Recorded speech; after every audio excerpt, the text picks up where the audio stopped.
Listen, I can't tell the future, and I don't really care that much about mainstream fashion trends. Is that gonna stop me from making a video about trend forecasting? No, I have bangs and a microphone. Of course I'm gonna make my opinion your problem. Hi, if you're new here, I'm Kathleen, and I used to be a designer for a fashion retail giant. So now I make YouTube videos about sustainable style and art to atone for my sins. Today we're going to be talking about fashion trends for 2023, but not any fashion trends. We're going to be looking into the future at what's going to be popular 1 year from now, at the end of 2023. And you might be thinking, Kathleen, why would we think about trends at the end of the year? There are so many trends that are going to come and go before then. And I'll tell you why. This might be shocking, okay? Hold on to your butts. The trends and new items that we're going to be seeing in the next couple weeks, in the next couple months on the Instagram fashion girlies, they're already in production, baby. They are already ordered from factories. They are waiting in storerooms for you to spend your well-earned dollars on. Or not. However, right now as I'm recording this video, fashion houses, small indie designers, runway brands, they're already thinking at least 3 seasons ahead. They're probably thinking about fall 2023, back to school, winter, and potentially even 2024. Whoa. So, in today's video, we're going to be talking about 3 theoretical trends that could be hot 1 year from now. Before we start, like I mentioned at the top, I don't really care about following trends. My channel is literally about wearing whatever you want and expressing yourself in a more sustainable way. However, I do think that trends can be a visual expression of the current zeitgeist. And Lord knows we've been going through it the last couple years as a global society. Without further ado, here is our overarching theme. In 1 year's time, at the end of 2023 and the beginning of 2024, WGSN predicts, quote, a heightened awareness of our interdependence, a deeper yearning for community, and a mainstream rejection of normal, end quote. This is interesting because we're going to see a lot of trends that kind of orbit around the idea of novelty and dressing in a way that's unique to you, independence. However, the interdependence is realized when we start to think about where we source our style, how it's made, what it says about us. And it seems that our personal values will continue to become intermixed with our visual expressions of ourselves for seasons to come. So that's the overarching theme. And under that overarching theme, there are specific trends that we may or may not see. Our first key trend is creative expression that is unified. What that mean though? To me, it means maybe a step away from the mismatched clashing of patterns and colors and silhouettes into more cohesive but still colorful looks with lots of room for creative expression. It's a little nuanced, so let's dive deeper. Why move away from such expressive styling? Why tone it back? I think one answer is because we want to tell a coherent story about what we've been through, what we're still going through. It's about to get deep. I need to take a tea break. Okay, maybe you can relate to this. In the last few years, dressing myself every morning was almost an act of rebellion, sometimes of absurdism. I was screaming into the void with an explosion of color and pattern to battle against the lack of control and general despair I felt about the state of the world. It was cathartic. It still is cathartic, like splashing paint on a wall might be. But it can also be a little one note, maybe a little stagnant. You can only scream into the void for so long. So they say. So how do we move forward? Well, we keep the color, we keep the creativity, but maybe we turn down the volume a little bit so that we can actually hear what we're trying to say. Practically, this might mean a little less pattern clashing and wild layering while keeping the crazy colors, the dopamine dressing, unusual silhouettes, and unique one-off looks. We're just trying to channel the chaos a little bit to tell a clearer story of who we are. In the nearer future, like this spring in the next couple months, it's forecasted that the idea of novelty is on the rise, which I feel like goes along with this overarching theme of creative expression and rejection of what is normal. So what is novelty? Novelty can be described as statement pieces. Maybe they feature your favorite licensed character, exaggerated details like huge bows or large unique buttons. I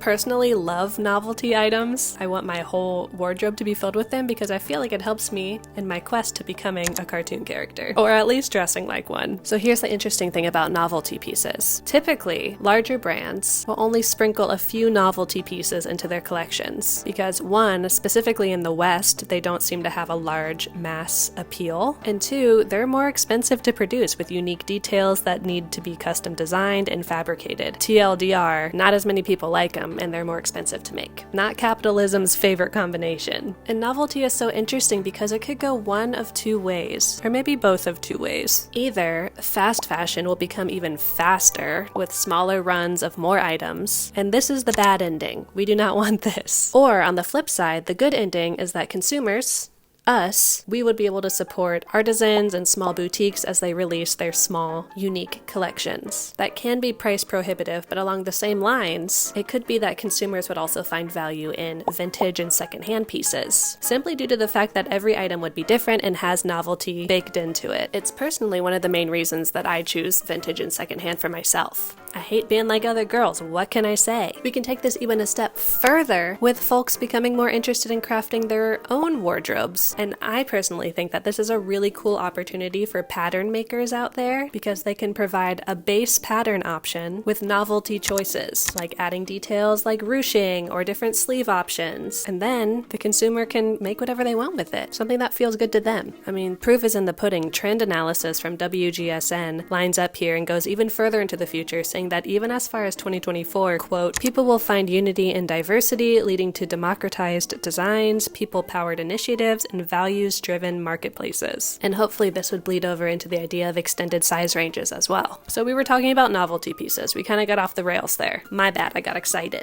So getting back to it, I noticed a lot of novelty pieces during my travels in Japan recently, especially in the big cities. While I did notice trends, I never saw the same exact item twice. And believe me, I was looking. So I'm wondering if this is due to the large amount of small boutiques that you can find in the shopping centers and shopping districts in cities like Tokyo. And I just loved seeing people expressing themselves, and I'm excited to see this trend spreading. And I just hope it can be done in a sustainable way and not the Shein way. You know what I mean? All right, enough about that. Let's move on to our next main trend, elevated homebody. I grabbed this information from the Pattern Edit, and they predict, I'm editorializing here a little bit, a need for a balance of the busyness and complexity of whatever we have going on in our lives. Surprise, surprise. We're busy, and we're stressed about it, so we want to be comfortable while we do it. Elevated yet soft clothing will help us feel calm and comfortable enough to tackle the requests of the day. This has definitely been a thing since 2020, since there's a whole horde of people going from offices to working from home, but it's also important to mention that these essentials or these basics will be able to pass muster for running out to get coffee, as well as going out to dinner with friends. That's where the elevation comes from. Simply put, I think these basics and essentials are going to get a facelift. I'm hoping that we see the use of new and emerging fabrics, textures, and silhouettes that allow you to feel put together and maybe a little cool while staying comfortable. To me, this is the next and better evolution of the matching sweat set, and I am here for it. And finally, we have our last theme, our last trend, introspective decadence and blending boundaries. Okay, aka combining the digital world and the real world with dark and fluorescent abstraction that feels both surreal and organic. The last few years, blurring the lines between our real selves and our digital selves. Why do I have deja vu right now? Blending these boundaries has been a popular topic across the board, between parasocial relationships on social media, a new wave of people working from home like I mentioned, aka me, the rapidly growing wearables market. It's hard to ignore the melding of our two realities. Now that's all heady mumbo jumbo. In practice, this might mean experimentation with new fabric techniques, digital prints, and potentially a look towards the future. Aesthetically, I'll admit, this trend does not really strike my fancy. I tend to like the vibe of Baba Yaga more than Jabba the Hutt, if that makes any sense. But as a person who spends a lot of time on the internet, hello, you're watching this on YouTube, I do think that the mixing of our digital personas and our meat space personas is relevant. Also, to put it simply, this trend kind of feels like the next logical step after how big Y2K was in 2022. It's possible that the nostalgic and naive graphic treatments that have been so popular will step into a semi-futuristic, surreal iteration of themselves. And I think this can be seen with the recent popularity of mercury and metal motifs, acid, oil, solarization. Who's to say what comes next? I'm personally a fan of these super sharp, almost alien shapes, especially when they're presented in such a friendly, puffy way. It makes me feel weird, but I want to squeeze it. Alright, so those are the end of 2023-2024 predictions that I wanted to cover. Now, I want to share with you, my dear friends, my hot takes for trends in the near future. The next 6 months or so, let's say. Do I know what I'm talking about? No, let's just call it a Kathleen's intuition. We're going to start with sheer items. Now I know sheer items have been on the rise over the last like 2 years, and it's forecasted that this is going to continue. However, I'm predicting that there's going to be a bit of a vibe shift. Looking into my crystal ball, I predict that the sheerness will become more like netting, especially with the craze of crochet. I think big chunky weaves will come more into vogue than the fine mesh that we're used to. I'm also going to predict that we're going to be using non-textile materials as well, like body chains and chainmail. Bring on the nightcore, baby. We could also take it a step further and lean a bit kitschy, a little bit camp, by using things like resin or acrylic, even maybe a sheer latex vibe if you're feeling freaky. Are you? All right, next hot take. Next prediction that I'm pulling out of my, well, you know. Last year, vests/waistcoats, hot. So in. I predict the next iteration of this is going to be full suits with a focus on over-the-top silhouettes and androgyny. The 90s are supposed to be the next big decade, and nothing says the 90s like a lady in a suit. I'm just saying. Third hot take, cargo everything. Cargo vests, cargo pants are predicted to continue to be popular, but let's, repeat after me, take it a step further and say that we're going to go 100% utilitarian, bordering on dystopian. I know like Armageddon core and Mad Max core have been things for a while, but I'm thinking it's also possible that like flight suits and boiler suits will make a reappearance. Will we see cell phones and belt clips? It's possible, and I just want you to be prepared. All right, here's the last one, and it's my favorite one. Character dressing. Okay, I made this one up, but hear me out. Aesthetics are nothing new. Cottagecore took the world by the throat in the nicest way, and core aesthetics are blossoming in places like TikTok and Tumblr, you know, the places. However, I predict that people will continue to churn these aesthetics daily and treat their outfits of the day as almost daily costumes or uniforms. I'm thinking the magic wand in Animal Crossing that you can load with a bunch of different outfits and choose the one that feels right for the day. That, mixed with playing dress up. Monday, I'm a full-on be in my cowgirl era. Boots, denim, heck, maybe I'll even grab a stalk of wheat and stick it in my craw. Tuesday, I'll dress like I own a small art gallery in Nantucket. Nothing sells for under $15K and I'll wear 4 shades of beige, thank you very much. This prediction also aligns with the idea that things like biker core, goth looks, and body armor are rumored to be hot this year. Basically, we just want to tell stories with our self-expression, and we want to have fun while doing it.